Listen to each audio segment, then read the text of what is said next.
हाँ जी बच्चों, स्वागत आप सभी का आपके YouTube channel RM math mission पे। तो हमने मैट्रिसेस की एक क्लास लगा ली थी। अब सेकंड क्लास में देखिए क्या बोलते हैं। फर्स्ट क्लास में हमने बेसिक ऑफ मैट्रिसेस कवर कर लिया था। मैट्रिसेस के बारे में order, number of element in matrices पढ़ लिया था। तो कल हमने एक क्वेश्चन करा था, क्या था वो, how many matrices are possible, जिसके अंदर 3x3 का ऑर्डर था। ठीक है, और उसके अंदर एंट्री कितनी थी, -1 और 1। लेकिन आज क्वेश्चन क्या है कि how many matrices are possible having 9 element with each entry -1 और 1। अब आज यहाँ पे 9 एलिमेंट दे रखे हैं। देखिए, यदि 3x3 था तो हमने क्या किया था, 3x3 है यानी 3 रो है 3 कॉलम है, 1 2 3 1 2 3 1 2 3, 3 रो हो गई और 3 कॉलम हो गए। ठीक है, -1 और 1, यहाँ पे कितने वेज हैं, 2 वेज, यहाँ पे भी 2 वेज, परम्यूटेशन लगाया था, 2 वेज 2 वेज 2 वेज, इस तरीके से कितना हो जाएगा 2 की पावर 9, यानी 2 की power 9 possible of matrices possible होगी 3x3 की। और इसके लिए एक डायरेक्ट फॉर्मूला याद रखना है कि possible matrices is equal to number of entries की power total number of elements in matrix. ठीक है, तो अब देखिए नंबर ऑफ एंट्रीज कितनी है, -1 और 1 यानी 2, और टोटल नंबर ऑफ एलिमेंट क्या होता है, जितना जो ऑर्डर है, जो ऑर्डर होता है, ऑर्डर को इस फॉर्म में लिखते हैं क्रॉस की फॉर्म में, यानी 3x3। और टोटल नंबर ऑफ एलिमेंट कितने हो जाएंगे, 3x3, इनकी मल्टीप्लाई करवा दो, 3 3 इज 9, 2 की पावर 9, यानी कितने एलिमेंट हो गए, सॉरी कितनी पॉसिबल मैट्रिसेस होगी, 512। यदि 3x3 का ऑर्डर दे रखा है और एंट्री -1 और 1 दे रखी है, तो पॉसिबल मैट्रिसेस कितने होंगी, 512। लेकिन अब क्वेश्चन में क्या दे रखा है, 9 एलिमेंट दे रखे हैं। तो 9 एलिमेंट दे रखे हैं तो ऑर्डर क्या हो सकता है, 1x9, 3x3 और 9x1 का। कितनी पॉसिबल मैट्रिसेस हो गई, यदि 9 एलिमेंट है तो 3 हो गई।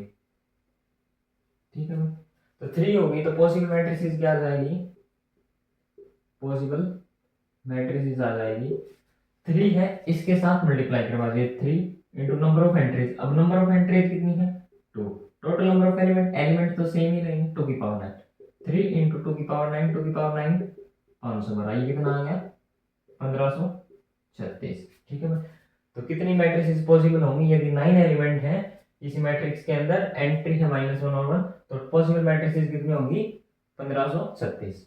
ठीक है भाई, चलिए आगे की तरफ। तो अब हम पढ़ेंगे मैट्रिसेस के टाइप्स। अब देखिए टाइप्स ऑफ मैट्रिक्स,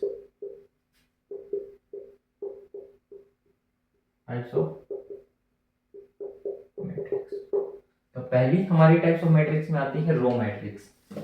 कौन सी मैट्रिक्स आती है, रो मैट्रिक्स पहली आती है, रो मैट्रिक्स।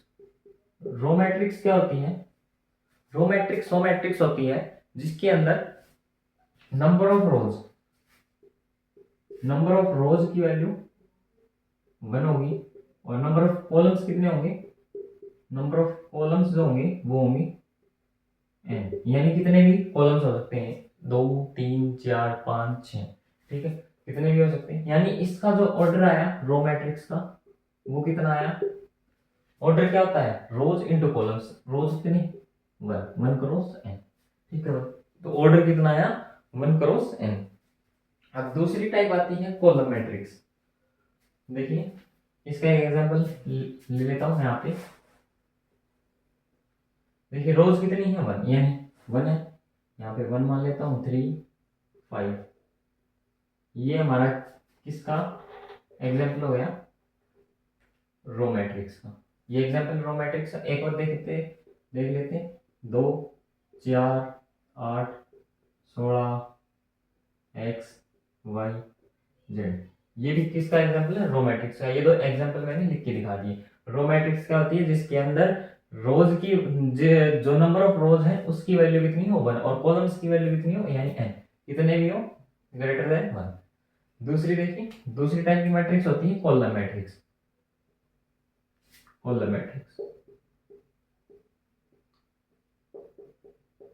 कॉलम मैट्रिक्स क्या होती है, जिसके अंदर नंबर ऑफ कॉलम्स की वैल्यू 1 हो, यानी नंबर ऑफ रोज की वैल्यू कितनी हो जाएगी, n हो जाएगी, और नंबर ऑफ कॉलम्स की वैल्यू कितनी हो जाएगी, 1। यानी ऑर्डर इसका क्या बनेगा, ऑर्डर आएगा इसका, रोज कितनी है n क्रॉस 1, ये आपके पास क्या आ गया, ऑर्डर आ गया। ठीक है, इसका एग्जांपल लेके चलते हैं। एग्जांपल, कॉलम 1 ही रखना है तो 1 x 3 y z, इस तरीके से मान लेते हैं। कॉलम एक ही होना चाहिए, इसमें रो एक ही होनी चाहिए। तीसरी टाइप की मैट्रिक्स आती है जिसे हम कहते हैं सिंगलटन मैट्रिक्स। क्या कहते हैं, सिंगलटन मैट्रिक्स। जैसा कि नाम से ही पता चल रहा हो, सिंगलटन मैट्रिक्स यानी सिंगल मैट्रिक्स, जिसके अंदर नंबर ऑफ रोज और नंबर ऑफ कॉलम्स दोनों की वैल्यू भी बनो, यानी number of rows equal to 1 और number of columns equal to 1। यानी ऑर्डर की कितना आया, ऑर्डर आया 1 क्रॉस 1 का। एग्जांपल ले लेते हैं इसका। एग्जांपल क्या आएगा, x मान लेता हूं मैं 1 2, ठीक है। अब देखिए ये कितने की थी, रो मैट्रिक्स थी, यानी 1 क्रॉस 3, 1 2 3 4 5 6 7, यानी 1 क्रॉस 7। ये कितने की, 5 क्रॉस 1 की। ये कितने की, 1 क्रॉस 1, 1 क्रॉस 1, 1 क्रॉस 1। ठीक है, तो सिंगलटन मैट्रिक्स क्या होती है, जिसके अंदर रोज और कॉलम्स दोनों की वैल्यू सेम हो, यानी 1 हो। जो सिंगलटन मैट्रिक्स है, इसका मतलब है ऑर्डर इसका कितना, 1 क्रॉस 1 का है। ठीक है, चलिए आगे इधर।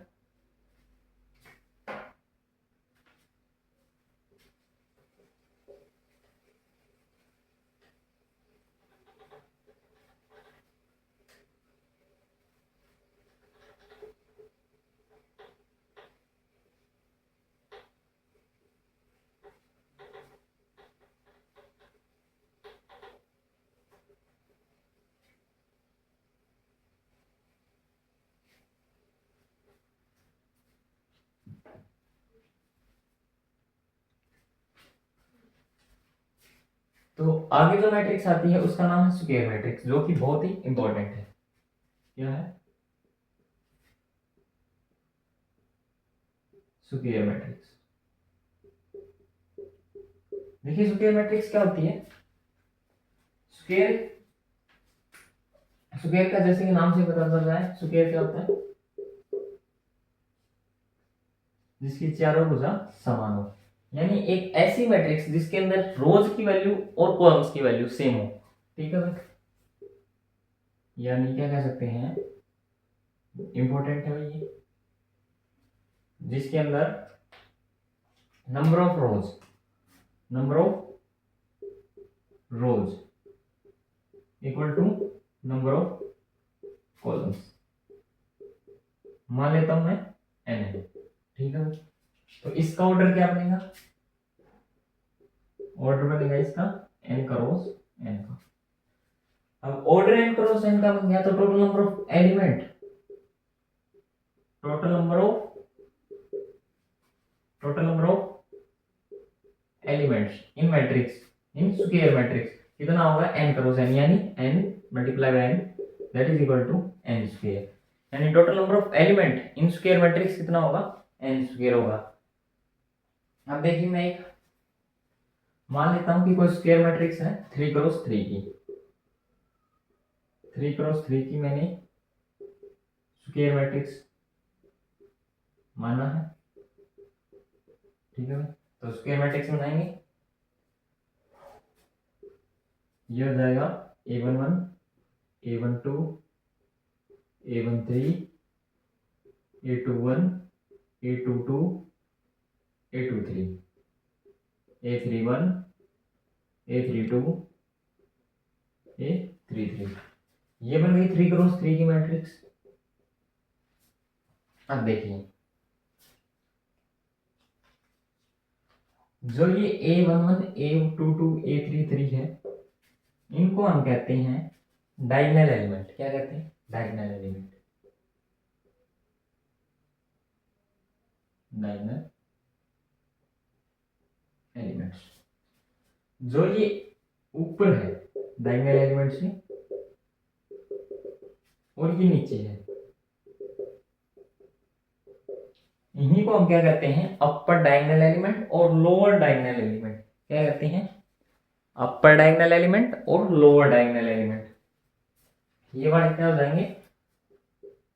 अपर डायगोनल एलिमेंट्स, और ये क्या हो जाएंगे? Lower diagonal elements. ठीक है भाई। तो एक कंडीशन देखिए क्या है, जो अपर डायगोनल एलिमेंट है इसमें क्या है, देखिए जो डायगोनल एलिमेंट है इसके अंदर क्या है, जो ए आई जे है इसके लिए क्या है, आई इक्वल टू जे है। यानी देखिए a I j A11 A22 A33,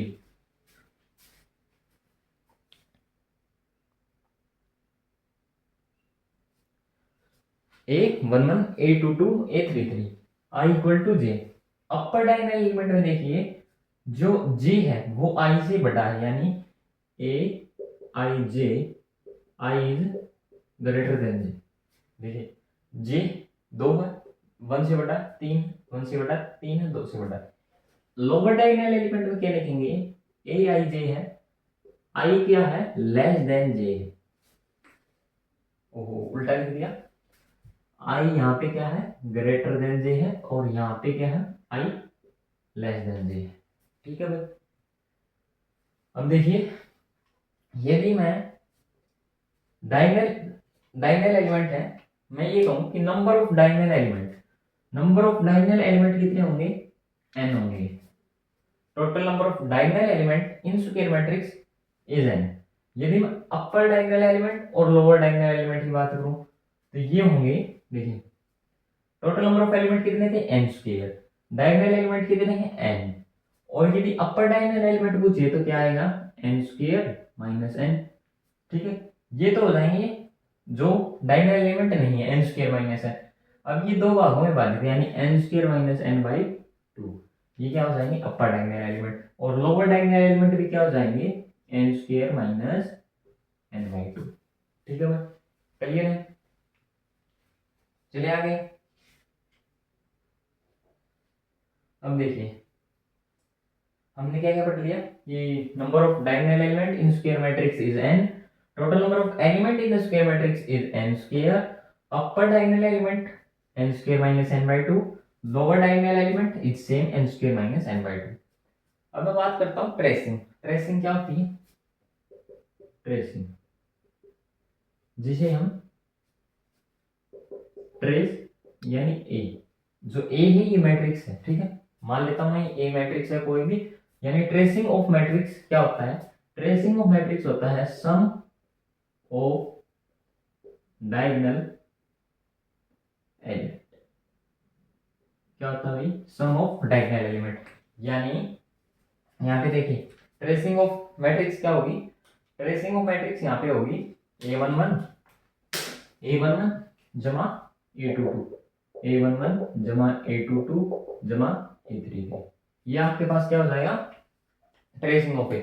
कई बार एग्जाम में 1 नंबर में पूछ लेता है, जैसे कि एक मैट्रिक्स दे देता है 1 2 3 -1 0 9 ले लेता हूँ 3 2 5 -4, ये मैट्रिक्स दे देता है ए, और पूछता है बताइए ट्रेस ऑफ ए किसके बराबर होगा, तो ऑप्शन पाएगा A, option B, option C, option D.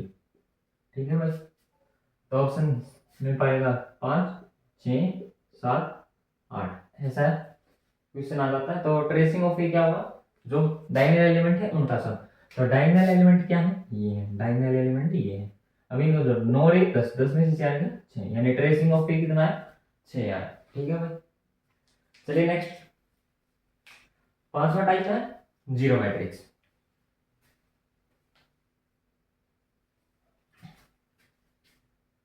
तो पांचों टाइप चलने से पहले मैं एक क्वेश्चन करता हूँ इस पे, ठीक है भाई। देखिए बहुत ही अच्छा क्वेश्चन है। क्या है? How many distinct matrices are possible with order 3x3 फ्रॉम 1 2 3 4 5 6 7 8 such that A I J, ये इसमें कंडीशन दे रखी है, आई ग्रेटर देन जे और नंबर्स है, I equal to J perfect square है और I less than J prime number है। तो देखिए ये पूछ रहा है कितनी मैट्रिसेस बन सकती हैं, एग्जिस्ट करेंगी। देखिए 1 2 3 4 5 6 7 8 9 में यदि मैं और नंबर्स पूछूं तो और नंबर्स कितनी हैं? और नंबर्स आपके पास 5, ठीक है। परफेक्ट स्क्वायर, परफेक्ट स्क्वायर क्या है? 4 8 और 9, सॉरी 1 4 और 9, 3 है, 1 4 और 9, 3 हो गए। और प्राइम नंबर कितने हैं? प्राइम नंबर कितने हैं बताइए, प्राइम नंबर कितने हैं? प्राइम नंबर है 4, 4, ठीक है भाई। 2 3 5 7, ठीक है। तो प्राइम नंबर कितने हैं? 4। अब देखिए हमें कोई मैट्रिसेस नहीं बनानी, मतलब कि ऐसे नहीं कि 3x3 की मैट्रिसेस बनाने बैठ गए। ये पूछ रहा है कितनी मैट्रिसेस बन सकती हैं। तो देखिए एक बार मैं समझाने के लिए बता देता हूँ। एक मैट्रिसेस बना ली मैंने 3x3 की, A11 A12 A13, ठीक है। तो I equal to J perfect square है, I इक्वल टू जे, ठीक है बस। I इक्वल टू जे है, ये डायगोनल एलिमेंट होंगे। I इक्वल टू जे के लिए कितने नंबर है? 3 नंबर है। कितने वेज? 3 वेज है, यानी 3 की पावर 3 मल्टीप्लाइड बाय। अब देखिए I is greater than J, I greater than J के लिए कौन सा बताया था? ये वाला बताया था, यानी lower diagonal element. Lower diagonal element के लिए क्या है? Odd numbers. ओड नंबर्स कितने हैं? 5 हैं, यानी यहाँ पे 5 आ सकता है, यहाँ पे भी 5, यहाँ पे 5 मल्टीप्लाइड बाय 5 की पावर 3, ठीक है भाई। अब देखिए आई लेस देन जे, आई लेस देन जे के लिए ये, तो आई लेस देन जे के हैं प्राइम नंबर, तो यहाँ पे भी 4 आ सकते हैं, यहाँ पे भी 4, यहाँ पे भी 4 मल्टीप्लाइड बाई 4 की पावर 3। अब क्या करना है? अब इसको मल्टीप्लाई करवाना है, ठीक है भाई। 5 की पावर 3 इंटू मल्टीप्लाइड बाई 4 की पावर 3 मल्टीप्लाइड बाई 3 की पावर 3, तो 3 की पावर 3 27, 5 की पावर 3 125 और 4 की पावर 3 64। अब इसको मल्टीप्लाई करेंगे। देखिए 125 है और 64 है। 125 की करिए 4 से 500 आ जाएगा, 125 की सब 4 से करते हैं तो 50 80 लोगे। 125 छिक्का कितने होते हैं? 25 छिक्का 150, 700, 750 हो गए और ये हो गया 800, ठीक है भाई। 125 को 6 से मल्टीप्लाई करवाएंगे तो 6 पंजे 30, 6 दूनी 12 और 3 15, 6 कम 6 और 1 7 50 और 6 तो 800 आ गए। और 27 मल्टीप्लाइड बाय 27 मल्टीप्लाइड बाय 800, 8000, तो 27 मल्टीप्लाइड बाई 8 कितना होता है? 8 से तो 56, 8 दूनी 16, 16 और 5 21, ठीक है भाई। तो आंसर कितना है? 216000। यानी how many distinct matrices are possible? 216000 are the matrices possible with order 3x3 from this condition is given, ठीक है भाई। एक बार फिर से देखते हैं क्या क्वेश्चन था आपके पास। क्वेश्चन था कि ये पूछ रहा था कि कितनी मैट्रिसेस बन सकती हैं डिस्टिंक्ट। डिस्टिंक्ट मतलब होता है अलग अलग। जो ऑर्डर है 3x3 का, इसने दे रखे हैं 9 एलिमेंट सच दैट, देखिए आई ग्रेटर देन जे और नंबर्स है, I equal to J perfect square है, I less than J prime number है। तो और नंबर्स कितने? 5, परफेक्ट स्केयर कितने? 3, प्राइम नंबर कितने? 4।